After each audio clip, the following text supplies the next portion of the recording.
Nah, sehingga sekarang dengan seenaknya orang menghujat presiden kepala negara. Tapi apa yang terjadi? Di Pak Jokowi ini kalau menurut wayang itu figur Yudhistira, figur Butodewo yang tidak bisa marah. Bukan tidak mau, tidak bisa. Ini mungkin orang-orang yang misalnya ingin tahu betul, mungkin menghubungi keluarganya.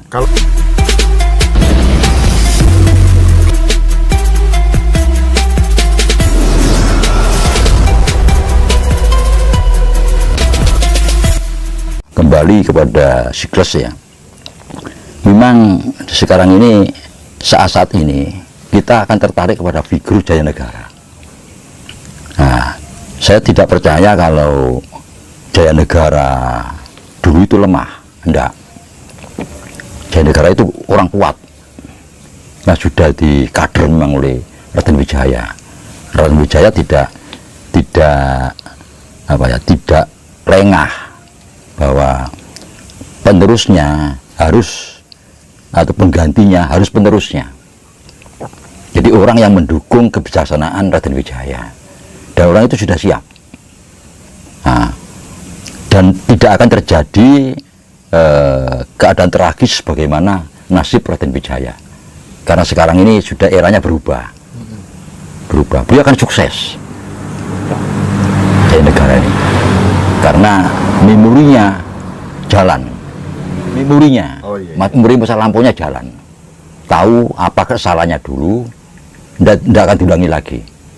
Dia akan hati-hati dan akan lebih tegas ini, dan melanjutkan kebijaksanaan pemerintahan sebelumnya. Ini yang sukses. Ini menghantar kepada terbitnya Tribuana berikut Hayam Wuruk dan Gajah Mada, Sadar. Jadi beliau itu orangnya sama. Jadi baik Bung Karno, Pak Harto, terus Pak Jokowi ini paham sejarah, dan penggantinya pun nanti paham sejarah, sehingga paham apa dulu kekurangannya, kelemahannya akan tertutup. Justru menjadi sadar apa yang harus dilakukan. Nah, ini bagi lawan berbahaya. Lawan itu ada dua kan ya. Satu, ancaman dari luar, kedua, rorongan dari dalam. Habis ini nanti. Jadi ancaman dari luar, rorongan dari dalam ini akan dihadapi Jaya Negara ini. Itu dan sukses. Tapi ini yang justru akan lebih memperjelas kita akan masuk ke abad kebesaran. Jadi yang disebut dengan kejadian besar ini kembalinya ke jati diri itu. Jadi baik Raden Wijaya maupun Jaya Negara ini, Tribuana dan Hayam Wuruk ini justru kekuatan kembali jati diri itu sangat kuat. Ini jadi ini yang saya prediksi dari siklus teori. Kita tidak khawatir karena apa? Karena alam sudah siklusnya ke situ. Siklusnya.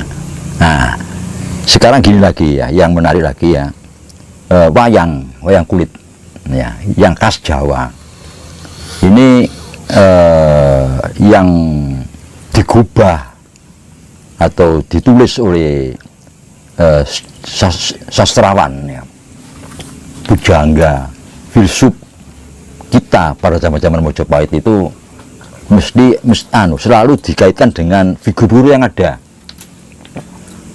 Figur-figur yang ada saat itu.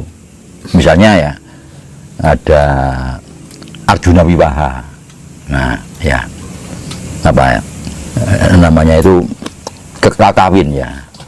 Arjuna Wiwaha. Ini figur dari Erlangga.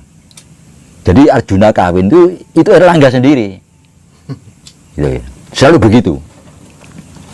begitu. Jadi semua raja-raja Majapahit itu dianggap sama dengan Raja Amerta. Belakangan kalah, akhirnya menang. Jadi lawan Majapahit dianggap Ngastina atau Sabrang, negara Sabrang. Ini wayang.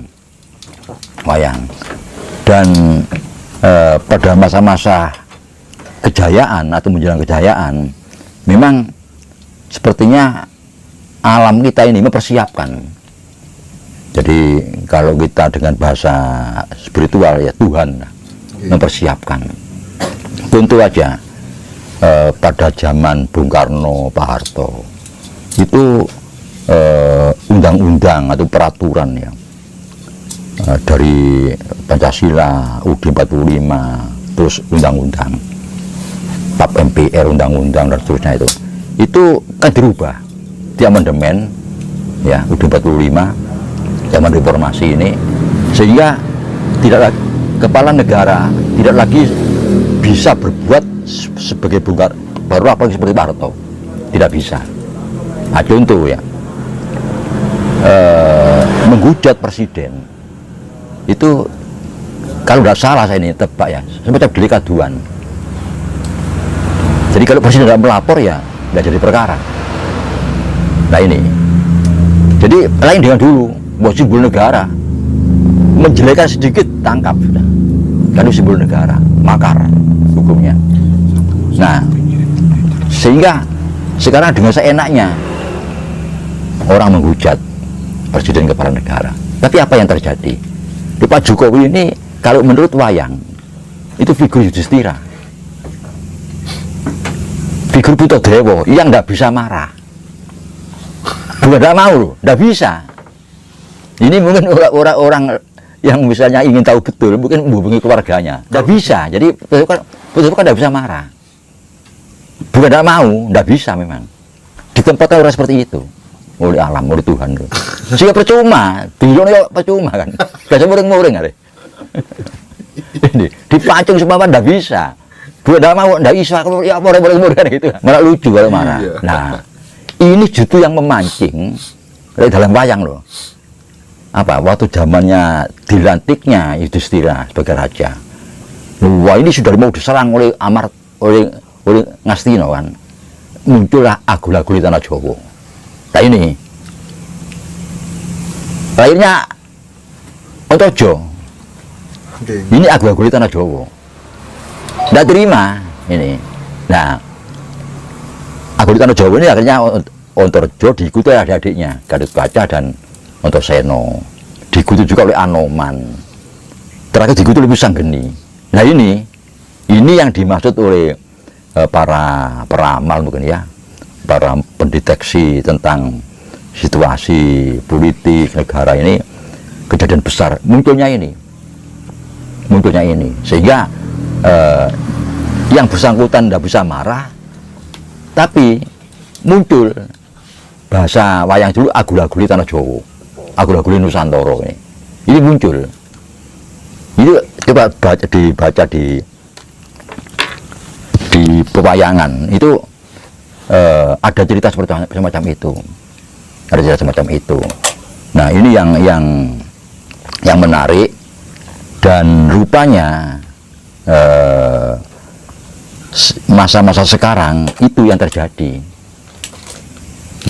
Tapi biasanya kalau dalam wayang yang namanya Bolo Ngamarta ya, itu tahu batas. Jadi sehebat apapun gerakannya dia tahu batas. Mana yang melanggar hukum, mana yang tidak, mana yang itu membuat situasi menjadi kacau, dia bisa mengira-ngira. Nah, sampai terjadi kekacauan. Tapi gerakannya masif. Gerakan itu masif. Ini yang terjadi sehingga kembalinya ke jati diri itu mulus. Nah, ini yang diharapkan oleh Bung Karno. Jadi tidak mengusik Bung Karno itu di dalam beliau memimpin dan akhirnya turun dari singgasana.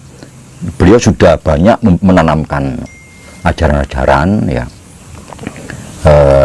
yang pokok itu tidak boleh mengusik apa yang kondisi objektif masyarakat, keberadaan agama, ada Kristen, Hindu, Buddha. Cuma Bung Karno kan berpesan, kalau jadi orang Hindu jangan jadi orang India. Kalau jadi orang Islam jangan jadi orang Arab. Kalau jadi orang Kristen jangan jadi orang Yahudi. Ini batasan. Jadi kita tidak boleh menolak keberadaan Hindu, Buddha, Kristen, Islam ini. Tidak boleh menolak. Sesuai dengan keadaan real masyarakat pada saat merdeka itu. Jadi yang ditanamkan cuma persatuan dan kesatuan bangsa. Ini coba ini yang dipesankan oleh Bung Karno itu. Nah, yang kedua, kalau kembali ke siklus lagi dan juga dikait dengan pewayangan, karena sekarang era modern, semua yang simbol-simbol yang ada pada masa lalu itu ditarik ke alam modern. Misalnya ada senjata Trisuraweda. Nah, ini senjata yang dipakai oleh semua raja-raja pada zaman dulu. Majapahit, Singosari, Daha, Kauripan. Nah, setelah merdeka, apa senjata Trisuraweda itu? Nah, Trisakti Pembangunan, atau trilogi pembangunan. Nah, ini sudah senjata di alam modern. Itu garis-garis besar pembangunan nasional. Nah, itu ada istilahnya Ekpolek Sosbud Hankam Rata. Kalau Pak Bung Karno, kalau Pak Harto, Sosbud Hankam Nas. Jadi perlawanan semesta. Perlawanan semesta. Jadi kalau sudah dalam keadaan genting betul, sudah jadi mempertahankan kedaulatan negara ini, tidak hanya kewajiban TNI Polri, tapi juga seluruh rakyat gerak. Ini namanya Erkolek Sosbud Hankam Nas atau Hankam Rata. Ini konsepnya Bung Karno Pak Harto. Ini rupanya tanpa komando, sikles itu masuk ke situ, sehingga siap. Artinya siap menghadapi ancaman dari luar dan dorongan dari dalam.